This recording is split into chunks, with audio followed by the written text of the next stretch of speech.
धर्म प्रभात, बहुत बहुत साधुवाद, कल्याण हो, मंगल हो, दीर्घाय हो, सदा सुखी हो। आज हम संगत करेंगे रियल लाइफ और रियल लाइफ। रियल लाइफ क्या है, रियल लाइफ क्या है? There are great different between real life and real life. आज हम जो भी मूवी में देखते हैं, चित्रकला में देखते हैं, नौटंकी में देखते हैं, मंच कला में देखते हैं, उसको हम रियल समझ जाते हैं। और चित्रकलाओं ने, नौटंकी ने, मूवीज ने बहुत बड़ा व्यापक परिवर्तन किया है। लोग उसी पर अपने आप को खोजने लगते हैं। जैसे आप देखेंगे, जब न्यायालय वाला होता है,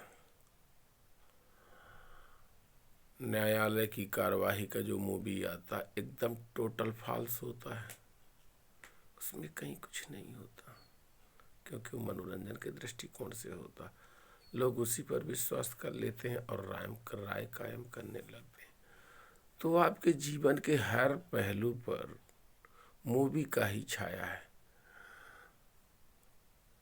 1935-36 में हरिश्चंद्र फिल्म, इसके पहले हरिश्चंद्र को कोई नहीं जानता था। लीजिए साहब, हरिश्चंद्र की उपाधि हर जगह चलने लगी, जबकि सच्चाई ये है कि हरिश्चंद्र एक मात्र नाटक था, कोई वास्तविक नहीं थे, नाटक है। वही बदमाशों ने लोगों के अंदर प्रभाव डालने के लिए एक पगला को बड़ा आदर्श स्थापित करने की। और लीजिए, हर जगह हरिश्चंद्र की उपाधि करने लगी। 1970-80 में मैं तो आरती उतारू रे संतोषी मत, लीजिए भाई, गांव गांव तक संतोषी पहुंच गई। जबकि 1970 के पहले संतोषी को कोई जानता ही नहीं था। तमाम तरह की इस तरह के जो डेवलप हुए हैं और लोगों की जो दिमाग में एक राय पैदा हुई है, वो मूवी से हुई है। जैसे महाभारत को देखो, रामायण को देखो, इनका जो, चूँकि एक काल्पनिक कपोल कल्पित काव्य थे, और इनको फिल्मांकन करने का, चित्रांकन करने का जो भी कार्य किए हैं, वो इतना ढंग से किए हैं कि लोगों के अंदर सजीवता से उतर जाता है। लोगों के अंदर अब राय कायम होने लगी है इनके प्रति। उसमें देखा जाए तो मात्र जो है सैनिक मरने के लिए भर जाता है, सैनिक का कोई रोल ही नहीं है। रामायण हो, महाभारत हो, अन्य धार्मिक जो भी कलात्मक प्रस्तुत करते हैं, उनमें सैनिकों का कोई रोल ही नहीं है, जनता का कोई रोल ही नहीं है। तो इस तरह से लोगों के मन मस्तिष्क में इतना खराब करने का काम इन मूवी लोगों ने किया है, और एक राय कायम करने का काम किया है। चूँकि भारत राष्ट्र में दो संस्कृतियों का संघर्ष था, श्रमण संस्कृति और बमण संस्कृति, और बमण ने कब्जा करके रखा। तो सारी की सारी मूवी, सारे के सारे लेख, सारा का सारा जो साहित्यिक लेखन था, चलचित्र था, लेख था, गद्य था, पद्य था, वो सब का सब जो है भय भ्रम भ्रांति भावना भाग्य भरोसा भक्ति भगवान स्वर्ग नरक पाप पुण्यात्मा परमात्मा वरदान श्राप पर आधारित था। कुछ गिने चुने लोग अपवाद स्वरूप वास्तविक बात लिखते थे, जिनका कोई असर ही नहीं हुआ, और सारा का सारा पैटर्न इधर बदल गया। अब लोगों के मन में काल्पनिक कपोल कल्पित किताबों का वास्तविक सजीव चित्रण उनके दिमाग में नाचने लगा। मूवी की जो रियल लाइफ है वो रियल लाइफ में उतारने लगे। उसका कंपैरिजन करने लगे। अब बमण संस्कृति अनैतिकता पर आधारित थी, व्यभिचार पर आधारित थी। बमण संस्कृति हिंसा पर आधारित थी, लूट पर आधारित थी, ठगी पर आधारित थी। तो लोगों ने ईश्वरवाद, भगवानवाद, अल्लाहवाद, गाडवाद के आधार पर मात्र एक लूट मात्र सिस्टम को डेवलप कर लिया, धोखाधड़ी के सिस्टम को डेवलप कर लिया। नैतिकता और सदाचार एक तरफ हो गए, राष्ट्र का नेतृत्व करता जब अंधविश्वास पाखंड का प्रचार करता, ताली बजवाता है, थाली बजवाता है, बत्ती बुझवाता है, संविधान का सरासर उल्लंघन करता है।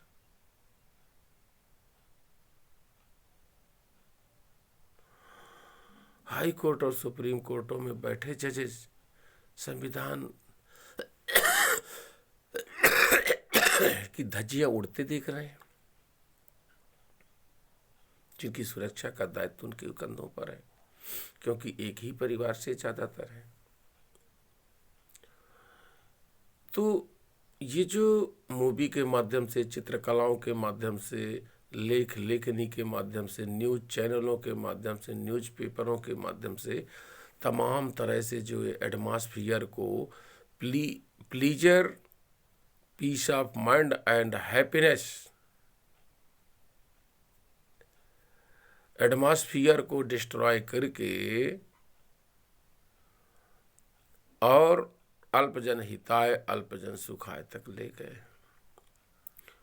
तो ये आप सोचते हैं कि ये गाना गा रहे हैं, गाना नहीं गा रहे हैं, वो आपके मस्तिष्क को खराब कर रहे हैं। मूवी नहीं चला रहे, मनोरंजन नहीं कर रहे, वो आपके और आपकी नस्लों के मस्तिष्क को खराब कर रहे हैं। वो अपनी किताबें नहीं पढ़ रहे हैं, बल्कि आपके दिमाग और मस्तिष्क को खराब कर रहे हैं।